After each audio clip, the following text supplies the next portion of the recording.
Hello everyone, welcome to our new session of KCC tutorials. तो बच्चों, आज हम लोग इयत्ता 10वीं कक्षा के मराठी अक्षर भारती का जाता अस्तारा ये स्थूल वाचन का पाठ हम पढ़ेंगे। इसमें स्थूल वाचन के इस पाठ में मतलब पोयम हम लोग पढ़ने वाले हैं, कविता जो गुरुदेव रविंद्रनाथ टैगोर द्वारा लिखी गई है। ये पोयम हम यहाँ पर पढ़ने वाले हैं, ये कविता यहाँ हम सीखने वाले हैं। वीडियो स्टार्ट करने से पहले आपको एक रिक्वेस्ट है कि आपको अगर हमारे वीडियोस अच्छे लगते हो, इसका आपको फ़ायदा होता हो, इसकी मदद होती हो, तो इसे ज़्यादा से ज़्यादा लाइक, शेयर और कमेंट करें और हमारे चैनल को सब्सक्राइब करें। तो चलिए शुरू करते हैं हमारी पोयम। उससे पहले हम रविंद्रनाथ टैगोर जी के बारे में कुछ बातें देखते हैं। रविंद्रनाथ टैगोर जी को गुरुदेव कहा जाता था। गुरुदेव ये उपाधि उनको दी गई थी। 1861 को इनका जन्म हुआ था और ये 1941 को इनका देहांत हो गया। विश्वविख्यात बंगाली महाकवि थे रविंद्रनाथ टैगोर। कथाकार, कादंबरीकार, नाटककार, चित्रकार, शिक्षण तज्ञ आणि मानवतावादी विचारवंत, ये बहुत सारे इनके उपाधि है। ये कथा भी लिखते थे, कादंबरी लिखते थे, नाटक लिखते थे, चित्रकार थे, बहुत ही अच्छी चित्र बनाते थे, शिक्षण तज्ञ थे, मानवतावादी विचारवंत थे। ये स्वतंत्र भारताच्या राष्ट्रगीताचे रचनाकार, इन्होंने राष्ट्रगीत लिखा है। हम जो राष्ट्रगीत गाते हैं जनगण मन, इसके रचनाकार है गुरुदेव रवींद्रनाथ टागोर। जागतिक कीर्तीच्या नोबेल पुरस्काराचे भारतच नव्हे तर आशियातील पहिले विजेते। नोबेल पुरस्कार जो दिया जाता है हर साल, इस नोबेल पुरस्कार के भारत के ही नहीं बल्कि पूरे आशिया के पहले इंसान हैं जिन्हें नोबेल पुरस्कार प्राप्त हुआ है। ऐसे पहले इंसान हैं आशिया के जिन्हें नोबेल पुरस्कार प्राप्त हुआ है पहली बार। त्यांचे लेखन अनेक भाषांमध्ये अनुवादित झाले आहे। बहुत सी भाषा में इनका लेखन अनुवादित किया गया है। ये बंगाली में लिखते थे लेकिन अलग अलग भाषा में इनका ट्रांसलेशन किया गया है, मराठी में भी किया गया है।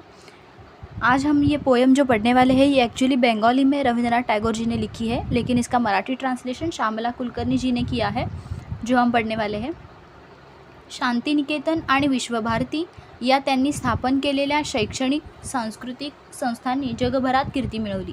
ये जो संस्था इन्होंने स्थापित की थी, शांतिनिकेतन और विश्वभारती, शांतिनिकेतन जो पश्चिम बंगाल में है, तो ये संस्था बहुत ही इतनी विख्यात हो गई, इतनी प्रसिद्ध हो गई कि पूरे जग में इनका नाम हो गया। रवींद्र संगीत ही त्यांनी भारतीय संगीताला दिलेली मौल्यवान भेट आहे। रविंद्र संगीत ये इन्होंने भेंट दी है, मतलब ये बनाया है भारतीय संगीत के लिए, ये जो दी गई है वो बहुत ही मौल्यवान भेंट है। त्यांचे कवी काहिली, संध्या संगीत, प्रभात संगीत, जीवन स्मृति, छेले बेला, नोबेल पुरस्कार विजेता गीतांजलि यांसारखे काव्यसंग्रह प्रसिद्ध है। इनको जिसके लिए नोबेल पुरस्कार मिला वो गीतांजलि, इनका काव्यसंग्रह बहुत प्रसिद्ध है। ये सभी काव्यसंग्रह भी प्रसिद्ध है। विसर्जन, नौकाडुबी, गोरा, चतुरंग आदि कादंबऱ्या, वनफूल, शैशव संगीत ही खंडकाव्ये, राजा, डाकघर इत्यादि नाटके यांसारखे विपुल लेखन प्रसिद्ध है। बहुत सारा लेखन इन्होंने किया है। ये नाटककार भी थे, कादंबरीकार भी थे और कथाकार भी थे। तो बहुत सारी कथाएं इन्होंने लिखी है, स्टोरी बुक्स लिखी है, कादंबरी लिखी है, नॉवेल्स लिखे हैं। बहुत ही विश्वविख्यात थे ये लेखक। प्रस्तुत बंगाली कवितेचे मराठीत स्वैर रूपांतर श्यामला कुलकर्णी यांनी केले आहे। अभी यहाँ पे जो कविता हम पढ़ने वाले हैं रविंद्रनाथ ठाकुर जी की, ये कविता एक्चुअली बंगाली में इन्होंने लिखी है, लेकिन इसका मराठी ट्रांसलेशन श्यामला कुलकर्णी जी ने किया है। या कवितेत महाकवी टागोर यांनी सूर्य आणि पणतीच्या प्रतीकांद्वारे अगदी छोट्या जीवातही जगाला काहीतरी देण्याची, जग सुंदर करण्याची क्षमता असते हे सांगितले आहे। इस कविता में हमें क्या पढ़ना है, देखिए इस कविता में महाकवि टैगोर जी ने क्या बताया है कि सूरज और पंती ये दोनों प्रतीक यहाँ पर, मतलब ये दोनों एग्जाम्पल यहाँ पर दिए हैं और इनके द्वारा बताया गया है कि संसार का कोई भी छोटा सा जीव भले ही हो, अगर कोई छोटा सा जीव भी है तो भी उसे संसार को कुछ देना है, उसे दुनिया को कुछ देना है और इस दुनिया को सुंदर बनाना है। इसी भावना का प्रकटन इस कविता में उन्होंने दिया है। छोट्या जीवातही जगाला काहीतरी देण्याची, इस दुनिया को कुछ भी तो देना है, जग सुंदर करण्याची क्षमता असते। या फिर हमारा जो जग है, मतलब हमारी ये जो दुनिया है, विश्व है, इसे सुंदर बनाने की क्षमता इनमें रहती है, ये बताया गया है। ये जो कविता में छोटी सी पंक्ति है, पंक्ति मतलब छोटा सा दिया, इसकी कुछ ना कुछ देने की जो भावना है, इस भावना का वर्णन इसमें किया गया है। तो देखिए, पहले हम ये बंगाली में जो कविता इन्होंने लिखी है ये पढ़ते हैं, फिर इसका मराठी ट्रांसलेशन हम देखेंगे। केलई वै मोर कार्य कहै संध्या रवि, सुनिया जगत रहे निरुत्तर, माटीर प्रद्वीप छिले, छे कहिल स्वामी आमार हेटकू करीबता अभी। गुरुदेव रविंद्रनाथ टैगोर। अब इनका मराठी ट्रांसलेशन श्यामला कुलकर्णी जी ने किया है। जाता अस्ताला, जाता मतलब जाते हुए, अस्ताला, अस्ताला मतलब सूर्य अस्त होने लगा, सूर्य का अस्त होने लगा, सूर्यास्त होने लगा, सूर्य डूबने लगा, सूरज डूबने लगा, इस समय का ये वर्णन है। अस्त होना, सूर्य अस्त होना। जाता अस्ताला सूर्याचे डोळे पाणावले, सूर्य अभी कहाँ जा रहा है, डूबने को जा रहा है, मतलब अभी सूर्यास्त होने वाला है, सूरज डूब रहा है, दिन ख़त्म हो गया है। तो दिन ख़त्म होने के बाद क्या होता है, सूरज डूबता है और चाँद बाहर निकल आता है, सांझ होती है, सूरज ढल जाता है, सूरज अभी ढल रहा है। जाता अस्ताला, अस्ताला मतलब ढल जाना, सूरज अभी ढल जा रहा है और सूरज ढलते हुए अभी सूरज जा रहा है तो उसकी आँखों में पानी आ रहा है। सूरज जब निकल रहा है, दिन ख़त्म हो रहा है, तो जाते जाते उसकी आँखों में पानी आ रहा है। डोळे पाणावले मतलब उसकी आँखों में पानी आ रहा है, क्या सोचकर कि जाईन मी जर या विश्वाचे होईल कैसे भले, अगर मैं जाऊंगा तो इस संसार का क्या होगा। ये सोच रहा है कि दिन भर मैंने इस दुनिया को बहुत सारा प्रकाश दिया है, बहुत सारी चेतना, चैतन्य दिया है और उजड़ा हुआ मतलब उजाला दिया है, ऐसा ये सोचता है सूरज कि मैंने दिन भर इतना प्रकाश, इतना उजाला इस दुनिया को, इस पृथ्वी को दिया है। अगर मैं जाऊंगा तो फिर मेरे जाने के बाद इस दुनिया का हित कौन देखेगा, इस दुनिया की भलाई कौन देखेगा, इस दुनिया का हित कौन करेगा, ऐसा ये सोचता है सूरज। अंधारामध्ये बुडून जाईल लगेच सारी धरा, अंधारामध्ये मतलब अंधकार में ये पूरी धरती जो है वो डूब जाएगी। अंधारामध्ये बुडून जाईल, बुडून जाईल मतलब डूब जाएगी, कौन, लगेच सारी धरा, धरा मतलब धरती, ये धरणी हमारी जो पृथ्वी है, हमारी धरणी माँ जो है, धरती माँ जो है, ये क्या हो जाएगी, अंधेरे में डूब जाएगी, सभी तरफ अंधेरा छा जाएगा, सभी तरफ अंधेरा होगा। सूरज जब चला जाता है तो सांझ आती है, सूरज ढलने लगा तो दिन ख़त्म हो गया और सांझ आने लगी, मतलब अभी रात होने वाली है। तो क्या होगा, ये सूरज कहता है कि मैं चला जाऊंगा तो क्या होगा, अंधारामध्ये बुडून जाईल लगेच सारी धरा, मैं जब जाऊंगा तो ये सारी धरती अंधकार में डूब जाएगी, सब तरफ घना अंधेरा छा जाएगा। तो फिर कुणी वाचवा या पृथ्वीला, करा करा हो त्वरा, तो कोई तो आओ और इस धरती को बचाओ, इस पृथ्वी को अंधेरे से बचाओ, कोई तो आओ, ऐसा ये कहते हैं। करा करा हो त्वरा मतलब जल्दी से कोई तो आओ। सूरज पुकार रहा है, सूर्य पुकार रहा है कि कोई तो आओ और इस धरती को, इस धरा को अंधेरे में डूबने से बचाओ, अंधेरे में जा रही है हमारी पृथ्वी, ऐसा ये कहता है सूरज। करा करा हो त्वरा, त्वरा मतलब हरी अप करना, मतलब जल्दी से आना। कुनी न उठती ये न पुड़ती, कोई भी नहीं उठ रहा है, लेकिन जब ये सूरज पुकारता है तो कोई भी आगे नहीं आ रहा है। सूरज ने जब पुकार दी कि कोई तो आओ, जल्दी आओ, ऐसा सब जब सूरज ने पुकारा तो कोई भी आगे नहीं आ रहा है। कुनी न उठती, उठती मतलब कोई भी नहीं उठ रहा है, न ये ना पुड़ती, आगे भी नहीं कोई आ रहा है। कुणास ना शाश्वती, इकडे तिकडे बघत हळूची, किसी को भी ये भरोसा नहीं रहा है, ऐसा ये सूरज कहता है। कुनी न उठती ये ना पुड़ती, कुणास ना शाश्वती मतलब कोई भी आगे नहीं आ रहा है, कोई भी उठ नहीं रहा है, किसी को भी किसी को भी कुछ भी भरोसा नहीं रहा है।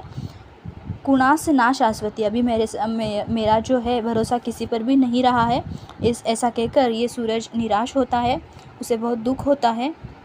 इकडे तिकडे बघत हळूची, पणती ये पुड़ती, इतने में ही क्या होता है, अभी देखिए सूरज जब जाते हुए कहता है कि कोई तो आओ, अभी मैं जा रहा हूँ, तो हमारी धरती को अंधेरे में से बचाने के लिए कोई तो आगे आओ, ऐसा कहता है। सूरज पुकारता है तो कोई भी आगे आने के लिए तैयार नहीं है। इतने में ही क्या होता है, इकड़े तिकड़े बघत हळूची, मतलब इधर उधर देखते हुए धीरे से कौन आगे आता है, पणती ये पुड़ती।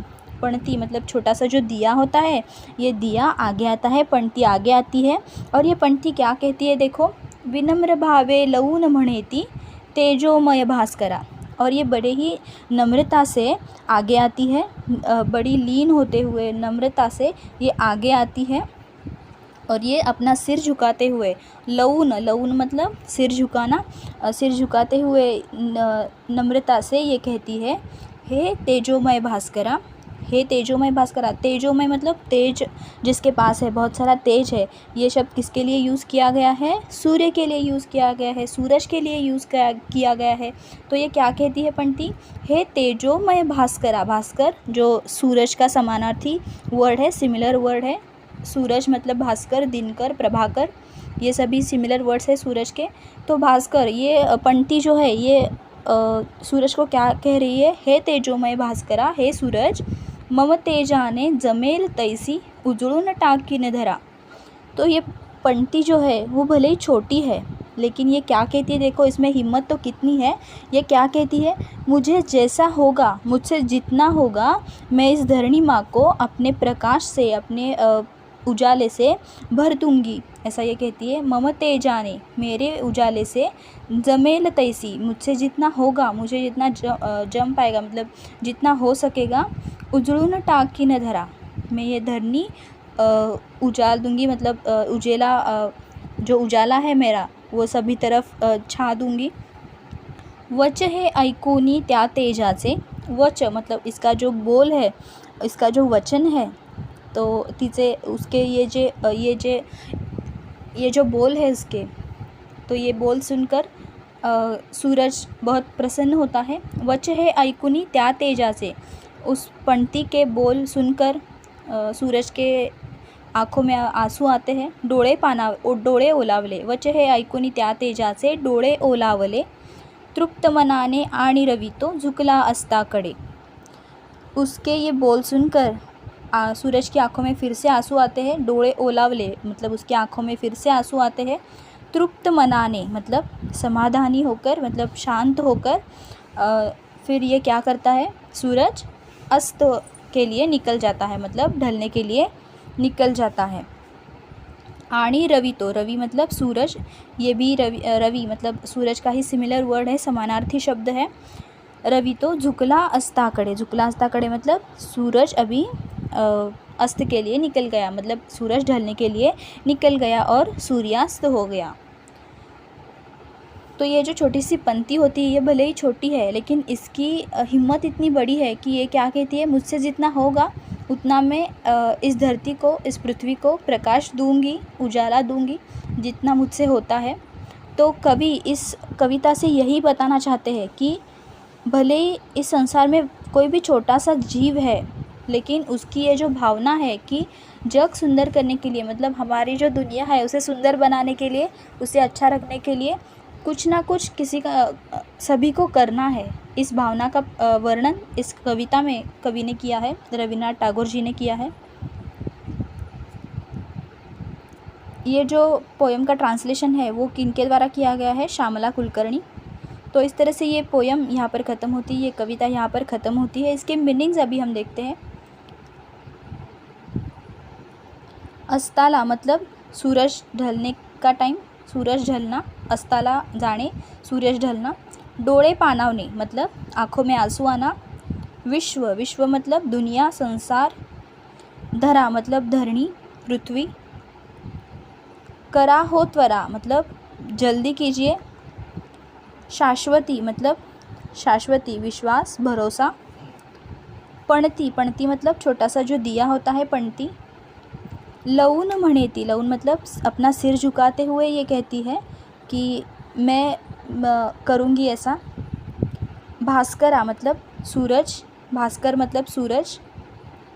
वच मतलब उसके बोल, वच मतलब क्या, बोल, उसकी बातें। तो इस तरह से ये कविता यहाँ पर ख़त्म होती है। जो गुरुदेव रविंद्रनाथ टैगोर के द्वारा लिखी गई थी बंगाली में, जिसका मराठी ट्रांसलेशन हमने पढ़ा।